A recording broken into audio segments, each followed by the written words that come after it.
Tersangka kasus pembunuhan terhadap Brigadir J, Barada Richard Eliezer atau Baradae ternyata mengalami trauma saat menjalani rekonstruksi pada Selasa 30 Agustus kemarin. Baradae bergetar ketika memperagakan adegan di tempat kejadian perkara atau TKP saat penembakan. Dikutip dari Kompas.com, hal itu diungkapkan oleh kuasa hukum Baradae, Roni Talapesi, di Gedung Bareskrim Polri, Jakarta Selatan pada Kamis 1 September 2022 dini hari. Ia mengungkapkan trauma yang dialami Baradae itu saat tiba di rumah dinas Ferdi Sambo di Duren 3, Jakarta Selatan.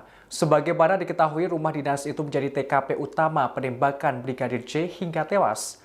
Roni menerangkan, mulanya Baradae memperagakan reka ulang di Magelang dan di rumah pribadi Sambo di Jalan Saguling. Lantas lokasi rekonstruksi berpindah ke rumah dinas di Duren 3. Roni menuturkan begitu masuk ke rumah dinas dan memperagakan reka ulang penembakan atas perintah Sambo. Di situ Baradae sedikit mengalami trauma. Ketika itu diakui Roni, tangan Baradae bergetar dalam momen adegan penembakan.